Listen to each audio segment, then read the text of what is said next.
c'est bon. Ouf, ça dit quoi? Merci. Bon bah déjà merci à tous de venir à cette session. Donc pour ceux qui arrivent, bah merci aussi de venir juste parce qu'il n'y a plus de place dans d'autres salles. C'est sympa. Alors, dans cette session, on va parler de Groovy et de DSL. Et on va parler de typage statique. Donc juste pour rappeler un petit peu, moi je suis pas du tout du genre à critiquer le langage statique, dynamique. J'aime bien les deux. J'utilise les deux et il y a une image que j'aime bien, c'est de dire que quand je vais changer une ampoule dans ma cuisine, j'ai pas besoin de mettre des harnais pour monter sur mon escabeau.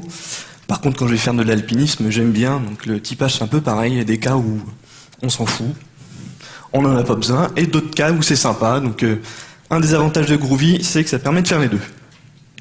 Donc qui je suis? Donc Cédric Champeau, je travaille chez Spring Source. Avant, j'étais utilisateur de Groovy, consommateur. Et puis à force de trouver des bugs, faut pas qu'ils m'écoutent. Et de les corriger. Corriger, rajouter des nouvelles fonctionnalités dont j'avais besoin dans mon boulot. Bah, en fait, je suis rentré de plus en plus dans le projet. Puis j'ai fini par devenir committeur. Et puis maintenant, depuis un petit peu plus d'un an, je suis salarié à temps plein chez Spring Source pour travailler sur Groovy. Et c'est notamment moi qui ai implémenté le type checker et la compilation statique dans Groovy 2. Mais vous voyez ce qui peut vous arriver, hein, je veux dire, si vous contribuez à Groovy, voilà. Et donc, moi, Guillaume Laforge, je travaille aussi chez Spring Source. Donc ça fait longtemps que je travaille sur Groovy depuis fin 2003, donc ça va faire bientôt 10 ans.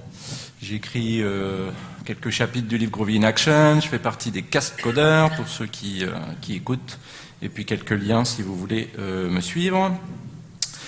Donc je fais une toute petite introduction à Groovy 2, 2.0 et 2.1, qui sont les deux dernières versions majeures qu'on a réalisées, et justement pour introduire en fait les fonctionnalités dont Cédric va parler plus en détail par rapport au static type checking, des DSL, etc. Donc il y a toute une logique qui nous amène à ce sujet-là.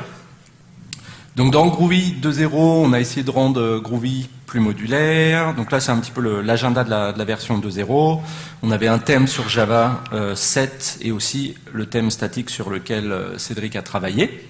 Alors, rentrons un tout petit peu plus dans les détails. Sur la modularité, Groovy, donc c'est pas que, je dirais, un langage avec une syntaxe. Donc c'est la syntaxe, mais c'est aussi la sémantique du langage et également aussi toutes les API autour. Donc avant, on proposait un bon gros jar unique avec tout dedans, donc y compris des choses comme un moteur de template, la gestion d'XML, de JSON, etc. Tandis que là, on a rendu les choses un petit peu plus modulaires en séparant les différentes API, surtout la partie API.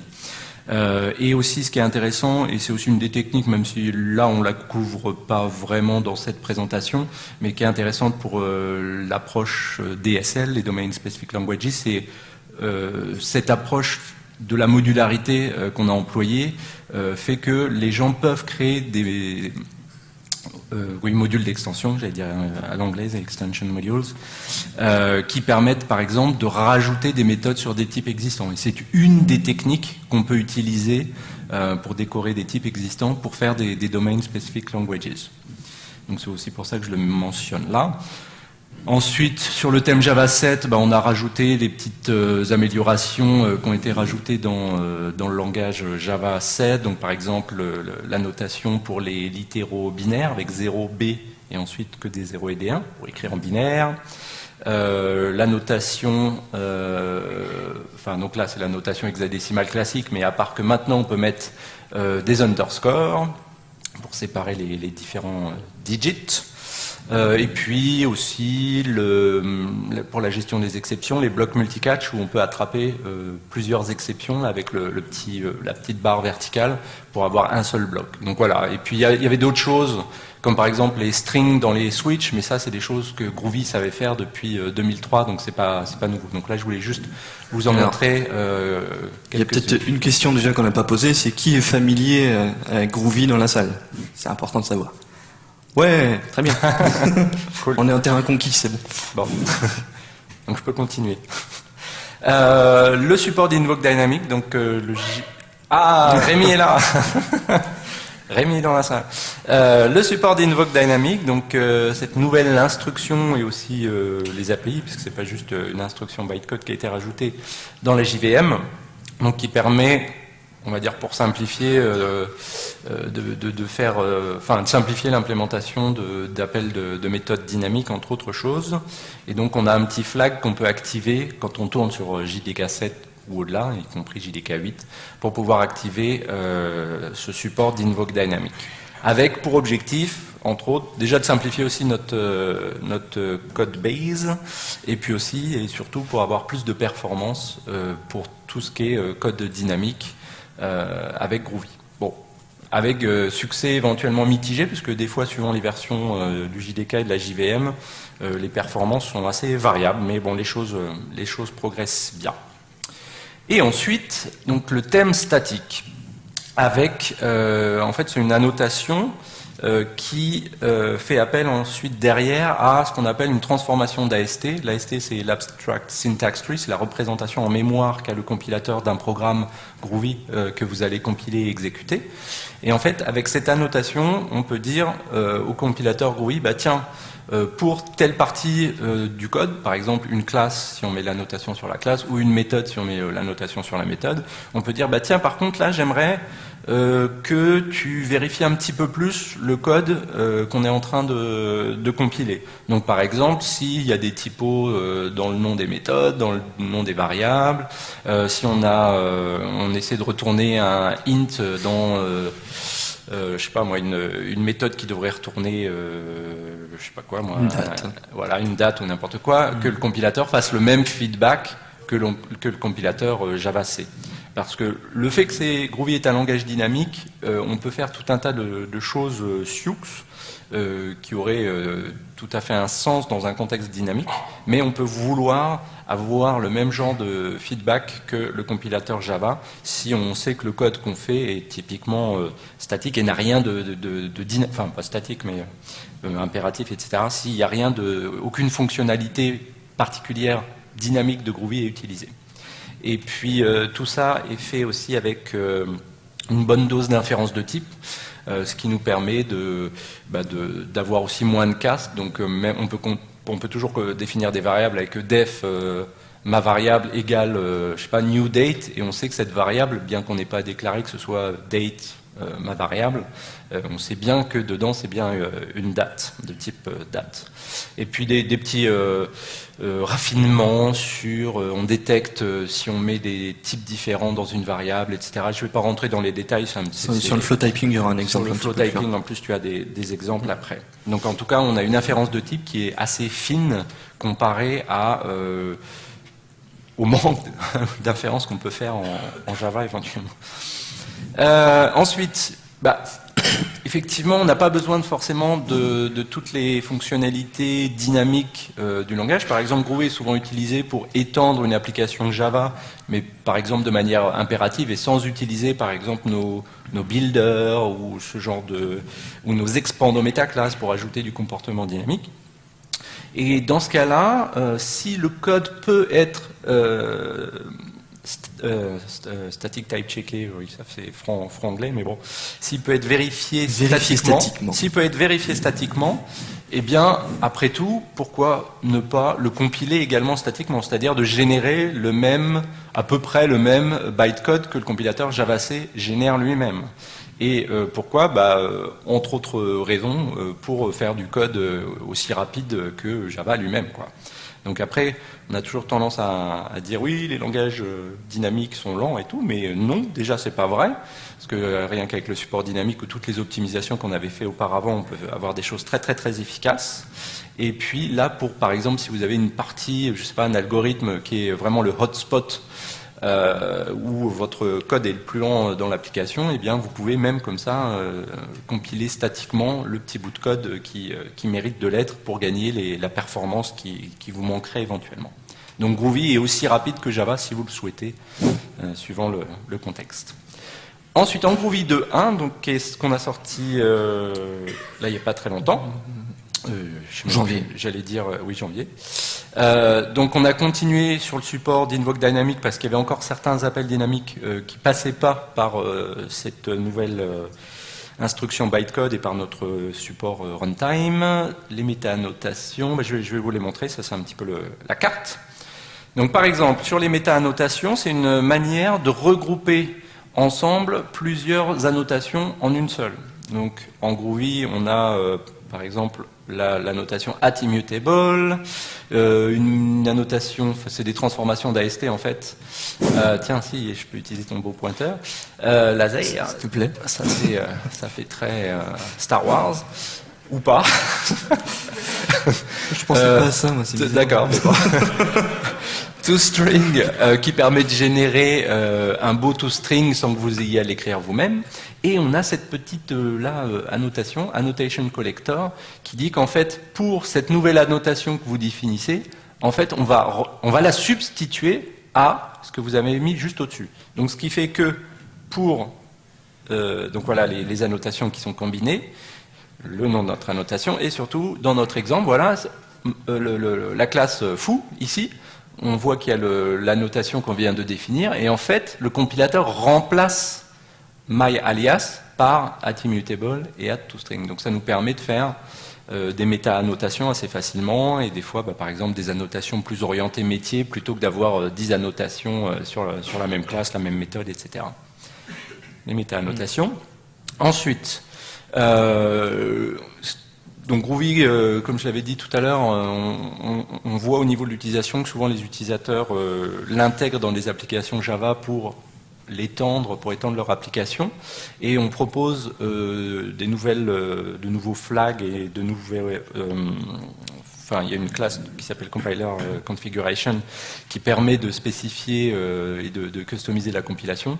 Donc soit des flags, soit sur quand on instancie le compilateur, qui permettent par exemple de rajouter, de définir une classe de base pour les scripts qu'on génère, et pour également définir un script de configuration qui va nous permettre, comme dans cet exemple ici, automatiquement pour toutes les classes qui vont être compilées, de rajouter la transformation d'AST qui s'appelle toString. Là, c'est juste un tout petit exemple, mais on peut rajouter des imports par défaut, on peut faire plein de choses pour customiser le process de compilation de Groovy. Ce qui est intéressant dans le cas des DSL. Et qui est particulièrement intéressant dans le cas des DSL, effectivement. En parlant de DSL, quelle transition, hein, enfin, on l'a à peine travaillé. Parce que les DSL, donc c'est quoi? Donc ça c'est la définition de Wikipédia, c'est écrit tout petit, mais là on ne l'a pas inventé nous-mêmes. Il y a d'autres gens qui sont amusés à éditer Wikipédia pour ça. Une définition. Une définition, il n'y a pas qu'une définition. Donc un DSL, donc DSL qui veut dire Domain Specific Language. Donc c'est je crois je vais même passer oui, non, je vais détailler ici. C'est donc un langage qui est dédié à un certain domaine particulier. Donc ça peut être un domaine métier, je sais pas, le bancaire, la bioinformatique ou je ne sais quoi. C'est un langage qui n'est pas forcément un langage Turing complet, donc c'est-à-dire on n'est pas obligé de pouvoir implémenter tout et n'importe quoi avec ce langage. Il est plus spécifique, c'est pour ça qu'il y a le mot spécifique dedans, qu'un langage général comme peut l'être Java, C, etc. Parce qu'on se focalise vraiment juste sur les concepts métiers. Donc on essaie d'avoir un langage, ou un sous-langage, ou un mini-langage, qui est dédié à un sujet et qui n'est pas pollué par du code technique, etc. Et c'est justement le genre de choses que Groovy permet de faire, et avec toutes les techniques toutes les techniques que Groovy propose, on peut faire des choses très élégantes. Donc dédié à un problème particulier, un domaine particulier. Et pour moi, en tout cas, un des traits particuliers de Groovy, du fait de sa syntaxe malléable, flexible, etc., c'est que ça nous permet effectivement d'écrire des mini-langages qui sont facilement lisibles. Et même un expert métier qui n'est pas un informaticien qui développe du code pourra lire ce bout de code. Et également, comme le but c'est quand même que l'ordinateur, nos programmes comprennent ce qu'on fait, il faut que ce DSL soit également interprétable ou compilable dans le cas de Groovy. Et tu veux le faire ou non, si tu veux. Ouais, je te laisse Alors, le faire. Donc, avec ce un que vous exemple amenez ici, concret. c'est quand même les DSL en Groovy, et donc ça c'est un exemple de DSL en Groovy. Alors en fait, l'utilisation du DSL est ici. Et l'implémentation Et au-dessus. l'implémentation est au-dessus. Et cette façon d'écrire un DSL, c'est une façon d'écrire un DSL en Groovy, mais il y en a plein d'autres. Il y a des tonnes de façons de faire du DSL en Groovy. Donc là, on utilise la fonctionnalité de Groovy qui s'appelle la catégorie. Mais je peux utiliser beaucoup de façons différentes d'écrire un DSL. Donc par exemple, en implémentant des métaclasses propres, soit en faisant des transformations d'AST, donc prendre cette représentation interne du compilateur, modifier complètement ce qu'on génère, et puis tout simplement laisser le compilateur reprendre la main derrière. Donc je vais vous montrer un exemple de ça tout à l'heure. Bref, il y a énormément de choses qu'on peut faire, et donc pourquoi est-ce que vous êtes à cette session? Mais il se le C'est ça la demande. vraie question. Peut-être qu'il se le demande encore. Donc peut-être que vous posez la question. Donc en fait, il y a un certain nombre de questions qu'il faut vous poser. C'est pourquoi... Ça marche toujours le micro? Ouais. Ouais. C'est pourquoi vous voudriez vérifier statiquement... Alors, j'utilise le type checking ici, mais en fait, on va un petit peu plus loin que le type checking. On fait de la vérification statique de code. C'est un petit peu plus que le type checking. Et pour simplifier, on va parler de type checking. Pourquoi vous voudriez faire ça sur un DSL? C'est vraiment ça la question qu'il faut se poser. Alors, il y en a qui vont me dire, oui, mais la meilleure façon de faire des tests, c'est justement d'écrire des tests unitaires, et j'ai pas besoin de faire du type checking. Ça, c'est la réponse classique de quelqu'un qui fait du langage dynamique et pur dynamique, qui va vous dire, écris une base de tests de folie. Oui, mais qui sont vos utilisateurs? Est-ce que vos utilisateurs sont des développeurs?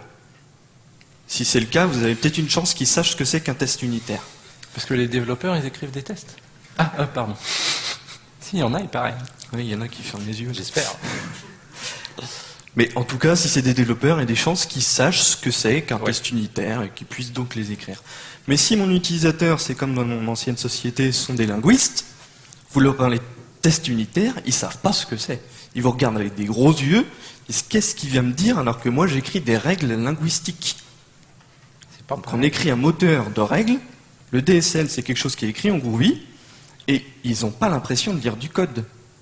Ils savent pas que c'est du code. Nous on le sait parce qu'on l'a développé le DSL. On sait que c'est du code.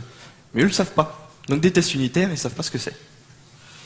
Et le problème c'est que ces gens-là, c'est très facile pour eux d'aller envoyer quelque chose en production qui plante. Parce que c'est du code. Et donc, on voudrait pas, typiquement, que par accident, ils lancent, je sais pas, une boucle infinie sur votre serveur de prod, juste parce qu'il y a une erreur dans le DSL, dans leur utilisation du DSL. Parce que l'esprit de vos utilisateurs, c'est pas l'esprit d'un développeur.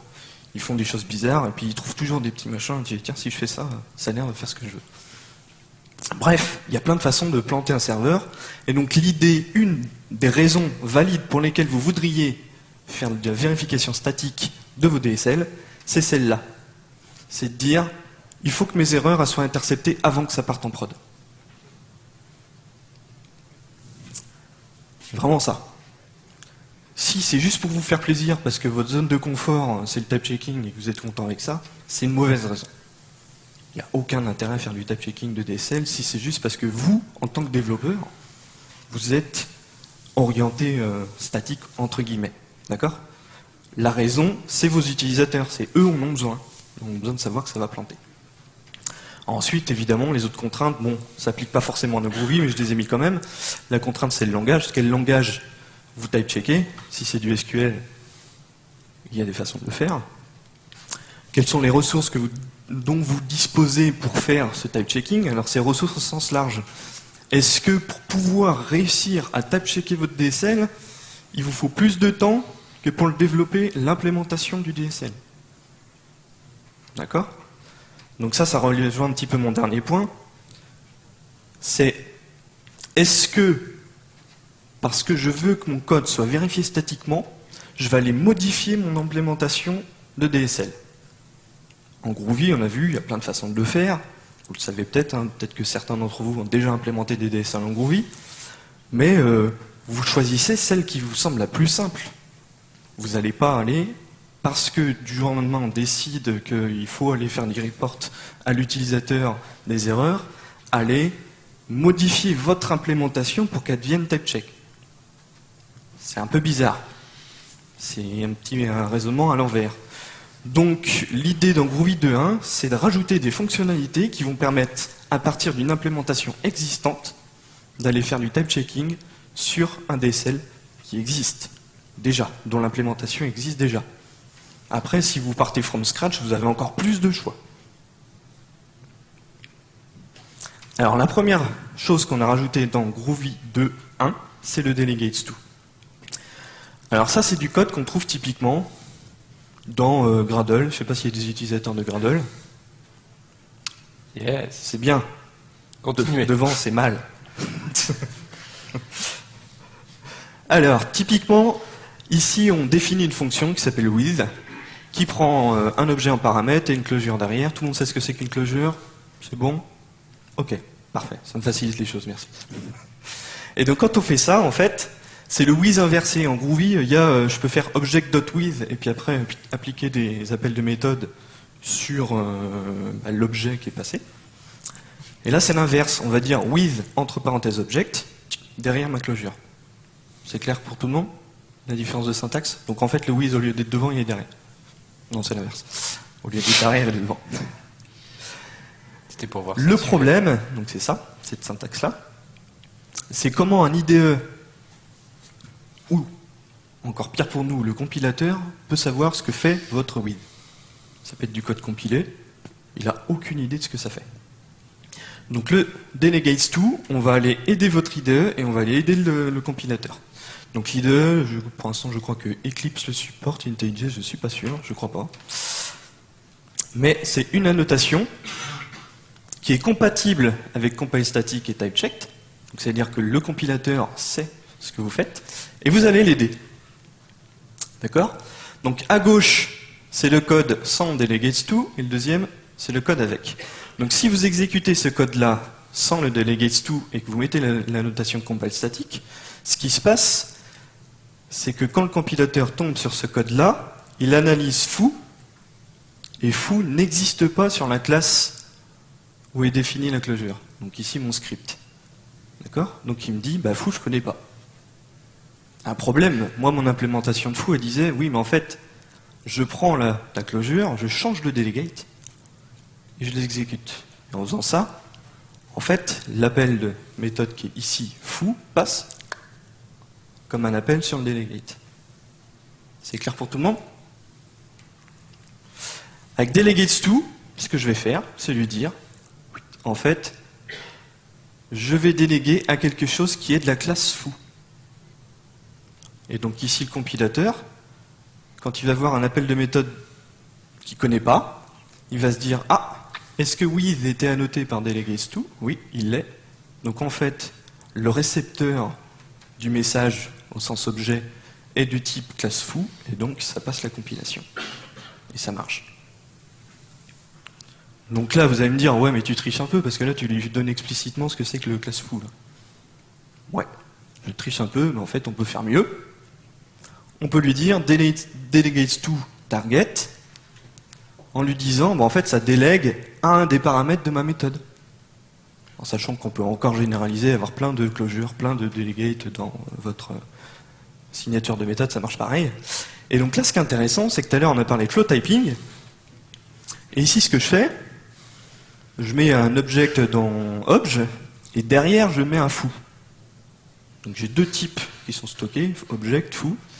Ben, pour autant, le compilateur, il sait très bien que ça marche là. Parce qu'il sait que quand vous allez exécuter ça, ça fonctionne. Parce qu'il sait que c'est un... Parce qu'il sait, voilà, il sait que c'est un delegate. Donc ça, c'est un truc qui est facile à utiliser quand vous développez une API et que vous voulez pouvoir documenter votre API Groovy, par exemple pour des utilisateurs Java, ou pour simplement avoir de la complétion dans l'IDE. C'est super important, en fait. Si vous partez sur du code à partir de Groovy 2.1, faites ça. Utilisez delegates to pour documenter ne serait-ce que votre API. Et bonus, vous gagnez le fait que c'est compatible avec le type checker et la compilation statique. Donc documentez vos API avec delegates to si vous vous amusez à changer de delegate. Ce que j'ai pas dit, c'est que ça marche aussi avec les résolutions stratégie.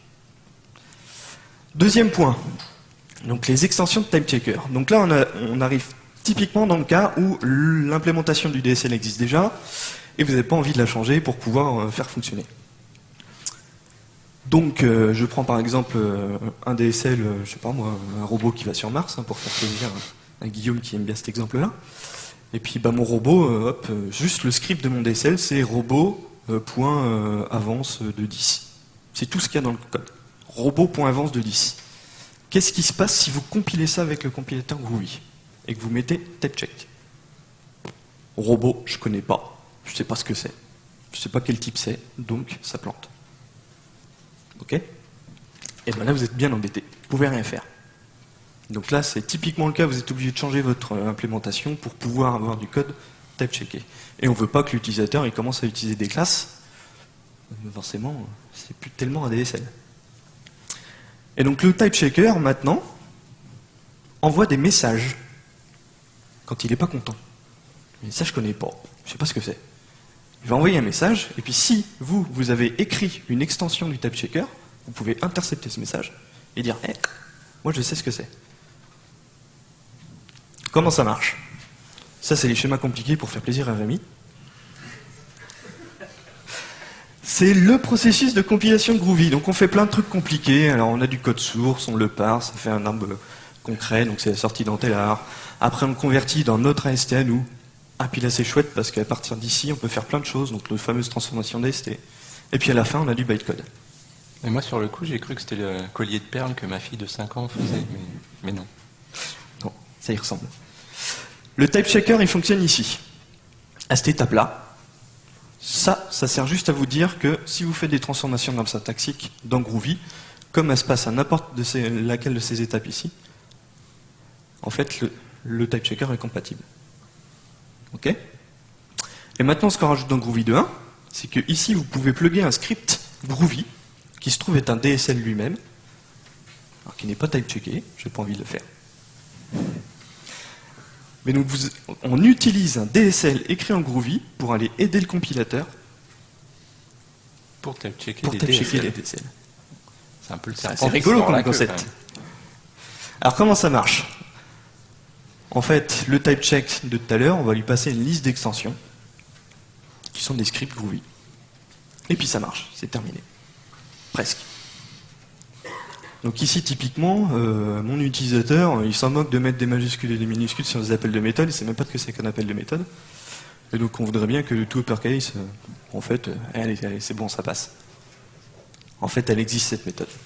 Sauf que type checker est strict, si on ne lui met pas de script, ben, il va dire non, moi je connais pas. Hein. Donc au lieu d'éduquer l'utilisateur à écrire correctement des appels de méthode, on aide le compilateur à comprendre les erreurs que l'utilisateur fait. On fait l'inverse. Dans cet exemple-là en tout cas. Donc c'est beaucoup plus user-friendly. Et comment on fait ça? Ben, on écrit quelque chose de ce genre-là.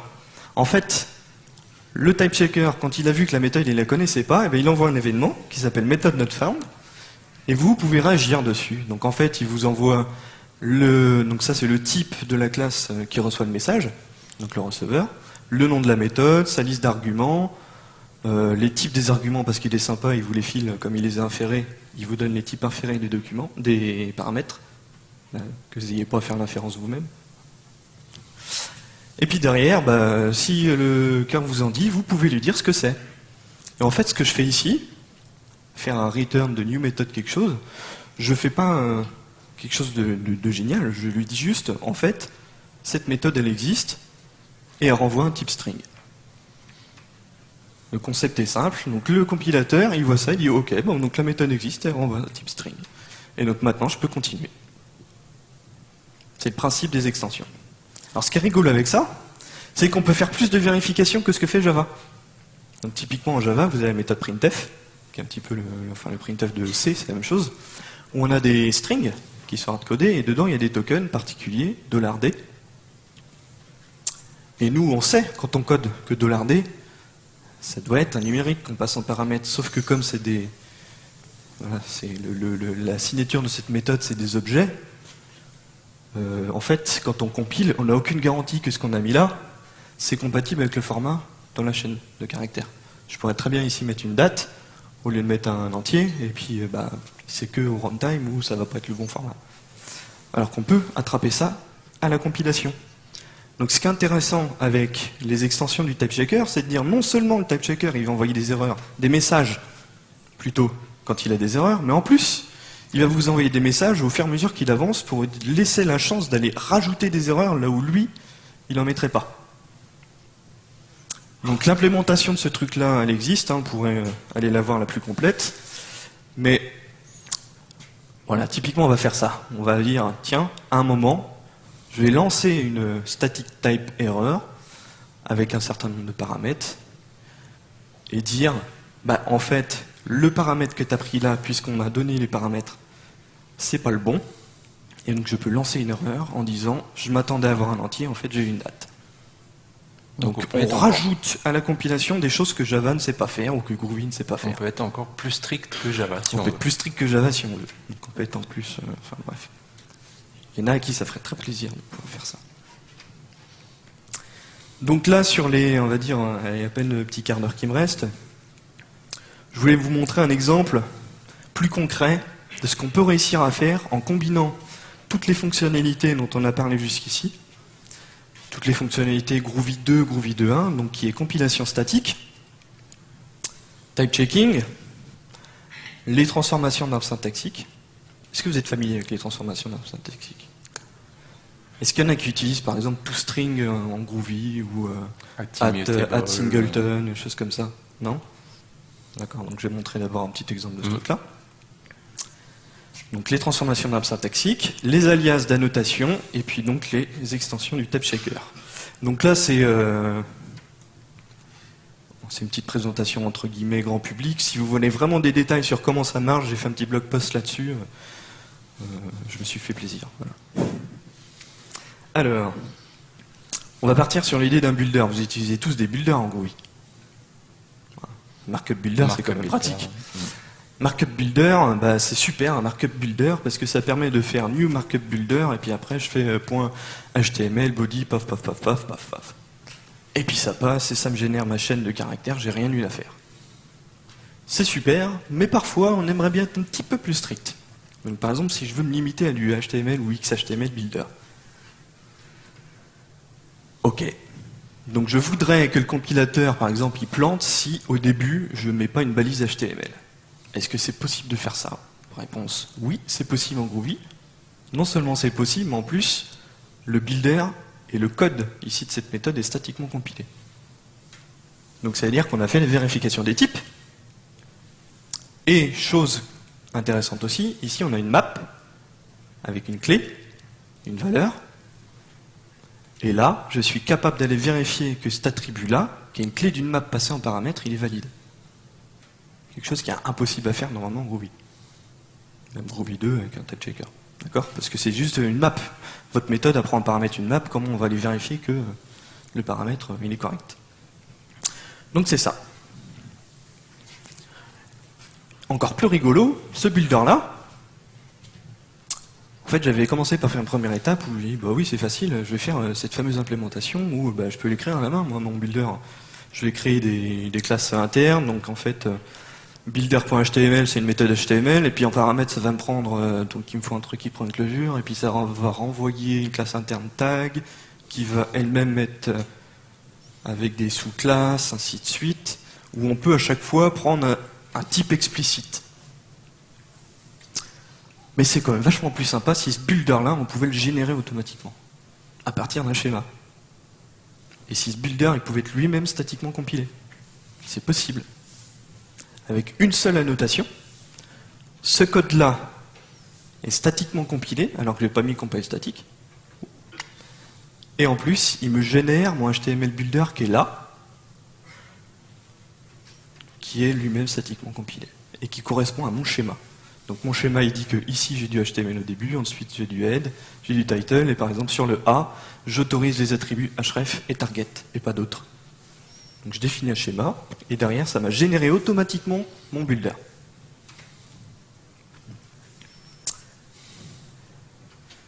Donc ça, c'est ce que je vous ai dit tout à l'heure. Donc comment ça marche en pratique? Le static markup builder, c'est un alias. C'est un alias sur deux choses. Compile statique pour dire que mon code qui est dessous, il va être compilé statiquement. Et puis, un deuxième petit truc, qui est une transformation d'arbre syntaxique classique. Alors, comme vous m'avez dit que vous ne saviez pas trop ce que c'était qu'une transformation syntaxique, on va faire un petit exemple simple. Je vais mettre une méthode qui s'appelle person. String name, je ne vais pas aller super loin. Et si je fais new person name off, et que j'exécute ce code-là, c'est pas joli. Non, on est d'accord. C'est toString classique. C'est pas joli, donc en fait, je vais utiliser une transformation qui s'appelle toString. Je l'exécute et maintenant j'ai un joli toString qui a été généré automatiquement. Transformation d'arbre syntaxique. Donc en fait, c'est le compilateur qui, grâce à cette annotation-là, s'est chargé d'aller vous compiler du code et générer du code, le code de la méthode toString pour vous. Et si ça vous plaît pas, bah, vous pouvez en plus, je crois, faire include names égale true pour avoir quelques paramètres, et du coup le toString est un petit peu plus sympa, il vous met le nom du paramètre. Voilà, donc des transformations d'arbre syntaxique, ça c'en est une, Groovy en est blindé, il y en a plein. Et moi personnellement je suis addict, hein, c'est un petit peu le genre de truc où quand on commence on peut plus s'arrêter. Alors c'est pas facile de faire ses premières, mais bon, il y en a qui sont très très simples à réaliser. Et une fois qu'on a commencé, bah, c'est vraiment sympa. Hop. Donc ça, c'est une transformation d'arbre syntaxique qui va s'occuper de me générer toutes mes classes internes dont je vous ai causé tout à l'heure. Et donc pour vous prouver que je raconte pas n'importe quoi, je vais vous montrer que ça marche. Oups. Donc là j'ai dû... Ah. Voilà. Je vais reprendre mon code. Donc ici en fait j'ai une méthode qui s'appelle salut Devox. Non, ça marche pas. Non, parce qu'on est censé être des rockstars, je comprends pas. Salut Devox. Merci. Voilà, donc salut Devox. Dedans, en fait, j'utilise mon builder qui est généré. Et puis, j'utilise la méthode HTML, add body, avec un petit paragraphe dedans. Et puis, je fais juste appeler ça. Et donc, si j'appelle cette méthode, ça marche. D'accord ? Mais là, vous pouvez me dire, t'as triché, c'est pas compilé statiquement, c'est un bon vieux builder de... Voilà. Mais si tu fais une faute de frappe dans HTML, qu'est-ce qui se passe? Je sais pas. Ah. Une erreur de type statique. Errors. En fait, il connaît pas la méthode HTML qui prend une closure, enfin HTML qui prend une closure en paramètre. Donc cette méthode n'existe pas. Elle a été générée automatiquement. Sympa. Enfin, moi je trouve. Non, ça ne vous plaît pas? Et pour vous prouver que je mens toujours pas, alors je vais laisser mon erreur. Je vais faire Burk. HTML Burk. Je change mon schéma. Je relance mon code. Et ça passe. Sans erreur. Sans erreur, et ma balise a été générée automatiquement. Ok. Donc en fait ici, bon, le hello texte égale true, ça j'avais envie de l'implémenter mais je l'ai pas fait. Si ça vous amuse de le faire. Alors oui, à savoir, la question ça pourrait être, est-ce qu'on peut faire ça, on peut déjà l'utiliser dans Groovy, c'est génial et tout. Non, la réponse c'est non, c'est un prototype, c'est un truc rigolo que j'ai fait en une soirée, c'était vraiment pour s'amuser. Et donc du coup, c'est pas, par exemple le schéma, la définition du schéma est pas suffisamment complexe pour pouvoir dire que dans une balise P, je peux mettre d'autres types de balises. Qui se répètent, enfin des... Donc pour l'avoir vraiment dans Groovy, il faudrait le raffiner encore ouais, un donc petit par peu exemple, plus. si quelqu'un a envie de prendre en paramètre un schéma XSD et générer automatiquement un builder, on pourrait faire ça. Ça serait sympa. Est-ce qu'il y a encore des gens qui font du XML, tu veux dire? Il paraît. Mais on pourrait faire la même chose pour JSON. Donc pour vous montrer, dans la Groovy console que vous utilisez tous, vous avez un outil que vous utilisez peu, qui s'appelle le AST Browser. Alors qu'est-ce que c'est cet outil-là? C'est dans mon fameux schéma pour Rémi de tout à l'heure de compilation Groovy, comment ça marche. On peut s'arrêter à chaque phase de compilation et regarder quel est le code qui est généré. Donc si je vais juste à la phase conversion qui est avant ces fameuses transformations d'AST, j'ai une classe qui s'appelle HTML Builder. Et dedans j'ai des méthodes. En fait, la seule méthode qui est disponible, c'est le constructeur de classe qui est généré automatiquement. Donc le constructeur statique de la classe. Vous arrivez à voir au fond Ouais, c'est les peut-être nœuds? pas assez gros. Je sais pas si je peux grossir Ouais, je sais pas, il me sur la semble pas. console, parce que... Ah si, peut-être. Est-ce que ça marche? Si, ça marche. Si, ouais. ça marche. Ouais. Ouais. Je découvre des choses en même temps que vous, c'est formidable. Voilà. C'est mieux. Cool. Et donc, au fur et à mesure que j'avance, il se passe des choses. Le compilateur, il fait son travail, il fait des résolutions de type, et déjà, à Semantic Analysis, je vois que j'ai généré tout un tas de choses. Donc, en fait, dans HTML Builder, j'ai généré automatiquement des classes internes. Et dans ces classes internes, j'ai par exemple une méthode qui s'appelle head, et qui va prendre un paramètre, pour ceux qui ont suivi. Ça prend quoi en paramètre? Title? Ça dépend. Ça dépend parce que j'en ai généré plusieurs. Alors j'en ai une qui prend juste une string, j'en ai une qui prend une closure, parce que ça dépend si vous voulez imbriquer, des choses comme ça. Il y en a une qui prend une string et une closure, il y en a une qui prend des arguments. Donc en fait j'en génère plusieurs, automatiquement, sans avoir à me prendre la tête. Et ce qui est intéressant, c'est que si je regarde le paramètre qui s'appelle code, on va le voir plutôt dans le code dessous. Donc ça, le code de dessous, c'est du code source régénéré à partir de l'AST, donc qui ne correspond pas à du vrai code source. C'est du code généré à partir de l'AST, donc c'est approximatif. Mais c'est très très très pratique pour débugger ces transformations d'AST. Et donc là, si je regarde par exemple ma classe interne qui s'appelle HTML Burk Tag, on voit ces fameuses méthodes que j'ai générées, et je vois que, dans ma génération de code, j'ai utilisé le delegates2. Donc j'ai été capable de lui dire qu'en fait, un head, ça se delegate à une classe de type head. Et donc il va s'attendre à ce que quand je fais un appel de méthode ici, qui s'appelle title, cette méthode-là doit être définie sur une classe de type head. Et la classe de type head, elle a été générée de manière automatique elle aussi. Et que tout ça c'est récursif, ça fonctionne super bien. Ok. Bon, donc là je ne vais pas aller encore plus dans le détail parce que on n'a pas le temps de toute façon. Juste pour vous donner un petit peu d'idée sur ce qu'on est capable de faire avec cette mécanique-là, c'est quand même assez avancé parce que dès qu'on a lancé la fonctionnalité, un des premiers contributeurs Groovy a déjà fait des tests. Et la première chose qu'il a fait, c'est d'aller voir s'il ne pouvait pas faire du type checking sur des SQL. Donc avoir dans le code de Groovy du SQL, puis aller vérifier la string, savoir si elle était valide ou pas. Alors il n'est pas allé jusqu'à aller vérifier que les types étaient compatibles, parce qu'il faut un petit peu plus de données, il faut savoir quel est le schéma de votre base, ce genre de choses. Mais ne serait-ce qu'aller vérifier que syntaxiquement, la requête SQL est valide, ça, il a pu le faire assez facilement. Donc c'est des choses qu'on peut rajouter dans son code de manière transparente. On peut en quelque sorte mixer plusieurs langages dans du code Groovy. Voilà. Dans des chaînes de caractères, avoir du CSS, du SQL ou n'importe quoi qu'on type check automatiquement. Exactement. L'autre chose qui est importante de comprendre, c'est que tout à l'heure je vous ai montré que pour activer une extension, on pouvait le faire en mettant en paramètre la liste des extensions qu'on active, mais pour un utilisateur, on ne va pas lui demander de faire ça. C'est idiot. On ne va pas dire à l'utilisateur, pour que ton code soit type-checké, il faut que tu rajoutes l'extension. Donc on a des mécanismes, certes un petit peu avancés, mais qui ne sont pas si avancés que ça. C'est juste un alias pour aller planquer le fait que vous utilisez la notation et que vous utilisez l'extension.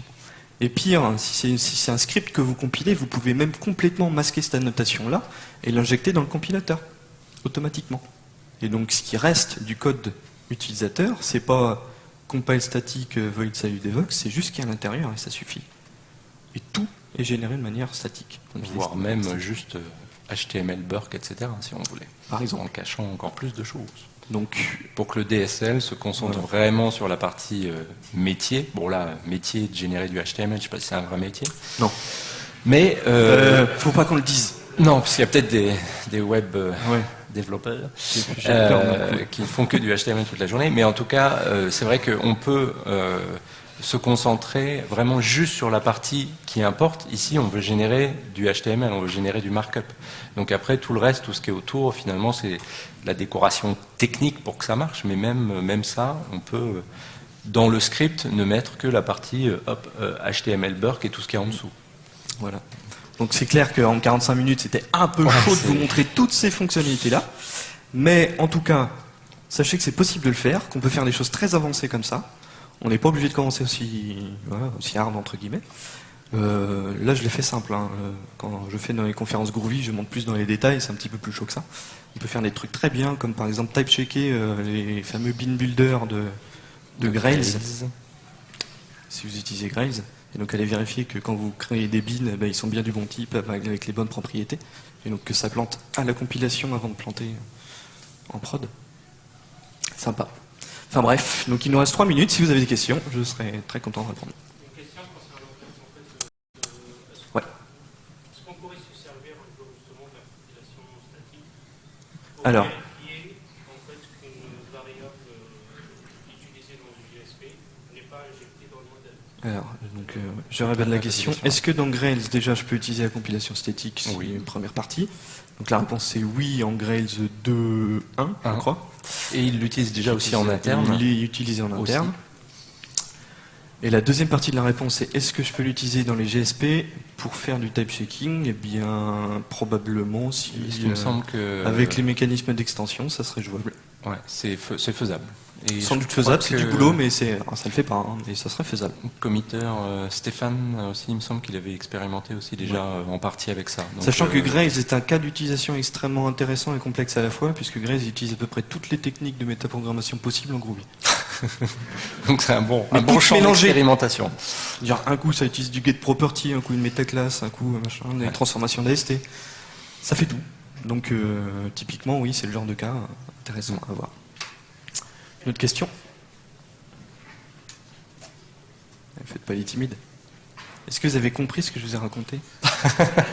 C'est vrai que c'est assez avancé quand même. Hein. Ok, bah s'il n'y a plus de questions, merci beaucoup. Merci.